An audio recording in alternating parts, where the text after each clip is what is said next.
برادران ملت اسلامی، السلام علیکم ورحمۃ اللہ وبرکاتہ۔ الحمد للہ الحنان المنان الذي خلق الانسان وعلمه البيان، والصلاة والسلام على رسوله سید الانس والجان وعلى آلہ واصحابہ ذوی الخیر والاحسان، اما بعد فأعوذ بالله من الشيطان الرجيم، بسم الله الرحمن الرحيم، وقل جاء الحق وزهق الباطل إن الباطل كان زهوقا، صدق الله مولانا العظیم۔ بارگاہ رسالت معاب صلی اللہ علیہ وسلم میں درود پاک کا ہدیہ پیش کریں۔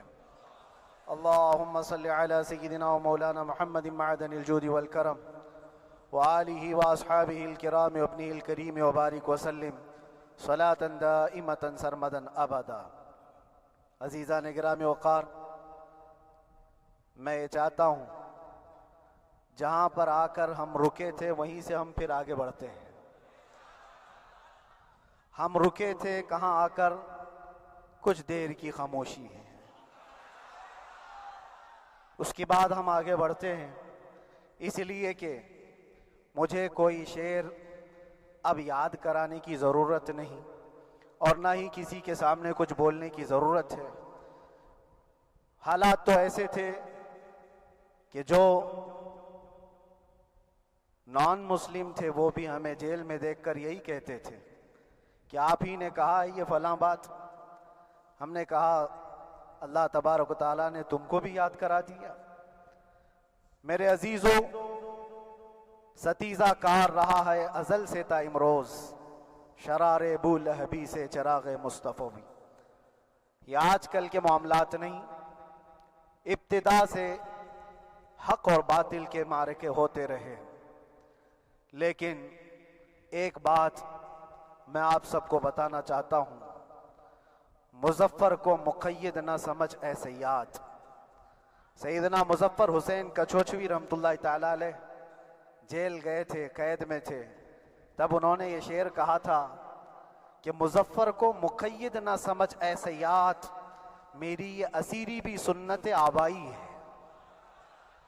میرے آبا و اجداد کی سنت ہے جس پر میں عمل کر کے آ رہا ہوں، میرے بزرگوں کی یہ سنت تھی۔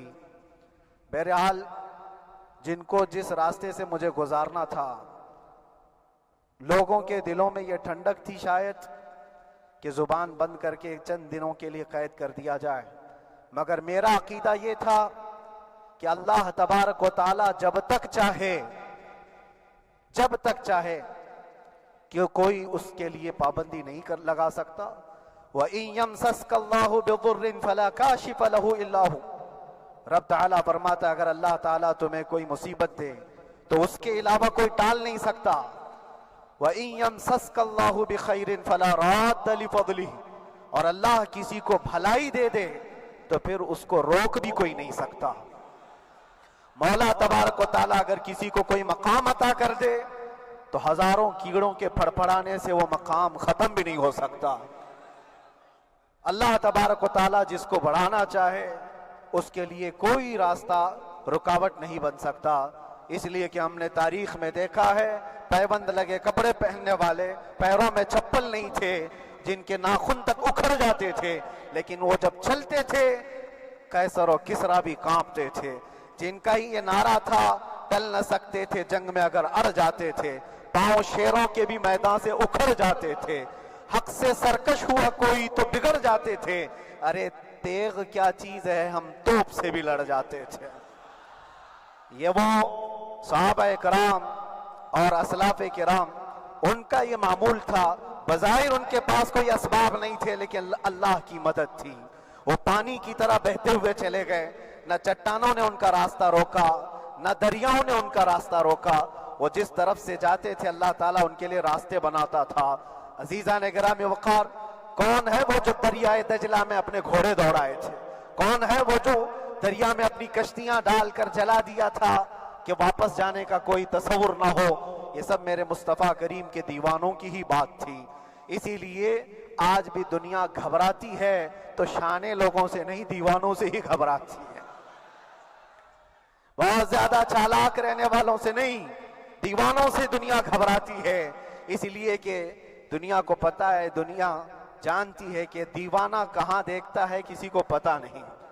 اور یہ اس دیوانے کی بات کر رہا ہوں جس کے لیے اللہ کے حبیب صلی اللہ تعالیٰ علیہ وسلم کی عزت و وقار سب سے اول ہے۔ عزیزان گرامی وقار، آج آپ کے سامنے حاضر آیا، یہ میرے استاد گرامی، مربی، استاذ الاساتذہ، برادر گرامی حضرت العلامہ مفتی زبیر احمد صاحب قبلہ ادام اللہ اقبالہ، جنہوں نے دن رات ایک کر دیے تھے۔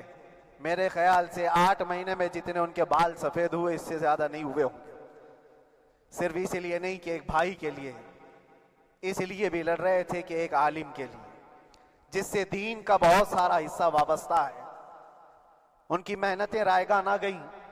بہت سارے میرے احباب و اقربا، خاص طور پر مدن پورہ اور وکرولی سے، جنہوں نے اپنے گھر بار چھوڑ کر میرے لیے دوڑتے بھاگتے رہے، اللہ رب العزت اس بات کا شاہد ہے، ایک ایک دن اندر میں نے سب کے لیے دعائیں کی ہیں، اور ایسا نہیں کہ کوئی دن بھولا جاتا۔ اور باہر کی ہمیشہ یہ خبریں آتی رہتی ہیں کہ حالات کیسے کے کیسے ہوتے جا رہے ہیں۔ کبھی اگر گھبراہٹ اور بے چینی ہوتی تو میرے عزیزوں صرف ایک ہی بات ہمارے پاس تھی علاج کے لیے، ایک ہی علاج تھا۔ جب بے چینی بڑھ جاتی، اپنوں سے رابطہ نہیں ہو پاتا اور کسی کے خبر نہ پہنچتی، کھانے پینے کی تکلیفیں، رہنے سہنے کی مصیبتیں جب سر پر آتی، تو ایک ہی علاج تھا، ان کے نثار کوئی کیسے ہی رنج میں ہو، ان کے نثار کوئی کیسے ہی رنج میں ہو، جب یاد آ گئے ہیں سب غم بھلا دیے ہیں، جب یاد آ گئے ہیں سب غم بھلا دیے ہیں۔ اس رسول محترم صلی اللہ تعالیٰ علیہ وسلم کا احسان عظیم ہے۔ بار بار مجھے یہ احساس ہوتا رہا، پوری دنیا اگر چھوڑ دے مگر یقین تھا آمنہ کا لال کبھی نہیں چھوڑے گا، اور چھوڑا بھی نہیں، اور چھوڑا بھی نہیں۔ ہر رات جو ہمارا معمول تھا، ہم نے جو دیکھا، ہماری پچھلی زندگی میں ہم نے اتنے عجائبات نہیں دیکھے ہوں گے جو 8 مہینے کے اندر ہم نے دیکھے۔ نبی پاک صلی اللہ تعالیٰ علیہ وسلم کے انعامات و اکرامات، رب تبارک و تعالیٰ کی مدد سے دل مضبوط ہوتا ہے۔ عزیزان گرامی، ہم نے تو وہاں ایسے لوگوں کو دیکھا جو ڈپریشن کا شکار ہو کر کافر بھی ہو گئے، اور حالات سے گھبرا کر کے وہ انکار کر بیٹھے، کوئی خدا نہیں ہے، کوئی مدد نہیں آتی ہے۔ ایسے حالات وہاں دیکھے، لیکن ان حالات میں بھی اللہ تبارک و تعالیٰ کی مدد ساتھ رہی۔ رسول پاک صلی اللہ تعالیٰ علیہ وسلم کا انعام و اکرام یہ تھا کہ جس طرح سے گئے تھے اسی طرح سے واپس بھی آئے، جس طرح سے گئے تھے ویسی واپس آئے، اور نہ میرے مصطفیٰ نے باہر میری عزت میں کمی کی، نہ اندر عزت میں کمی کی، کہیں پر بھی نہیں۔ الحمدللہ، جس شان کے ساتھ رسول پاک صلی اللہ تعالیٰ علیہ وسلم اپنے چاہنے والوں کو رکھتے ہیں، وہ میں نے دنیا میں دیکھا۔ اور پھر یہ عرض کیا، آقا آج آپ کی عزت پر بات کرنے والے کو چاہے وہ 1000 کال کوٹری کے اندر ہو، آپ عزت کے ساتھ بٹھاتے ہیں، تو پھر قیامت کے دن اس کی عزت کا کیا حال ہوگا؟ عرش حق ہے مسند رفعت رسول اللہ کی، دیکھنی ہے حشر میں عزت رسول اللہ کی۔ میرے عزیزو، ایک بات کو طے کر کے چلو، انہیں جانا انہیں مانا، نہ رکھا غیر سے کام، للہ الحمد میں دنیا سے مسلمان گیا۔ اس ایک بات میں جو عزت ہے، دنیا کے کسی مقام و منصب اور مرتبے میں عزت نہیں ہے۔ اور حالات دنیا انشاءاللہ میں سناتا رہوں گا۔ اللہ تبارک و تعالیٰ جب تک یہ زبان رکھا ہے، حق بولتے رہیں گے اور سناتے رہیں گے، اور بھی حالات آپ کو انشاءاللہ العزیز آگے سناتے رہیں گے۔ لیکن آج خصوصیت کے ساتھ میں جمعہ کے لیے اسی لیے حاضر آیا کہ یہاں کے لوگ پل پل یاد کرتے رہے۔ حضرت مجھے ہر بار خبر دیتے کہ جب نماز سے فارغ ہو کر کے میں نکلوں تو مجھے لوگ پکڑ لیتے، کیا ہوا، اب کیا خبر ہے؟ تو جس قدر آپ کی بے چینی تھی، بے قراری تھی، میرے عزیزو، مجھے بھی ملنے کی بے چینی اور بے قراری تھی، لیکن یہ ایک سٹیج تھا جس سے گزارا گیا ہے، ایک مقام تھا جس سے گزارا گیا۔ میں تو ایک نکما آدمی، میں تو ایک کم پڑا ہوا ہوں، لیکن آپ کو بزرگان دین کی اگر تاریخ پتہ ہو، امام اعظم ابو حنیفہ رضی اللہ تعالیٰ عنہ، جن کو ناحق جیل میں رکھا گیا تھا، امام موسیٰ کاظم رضی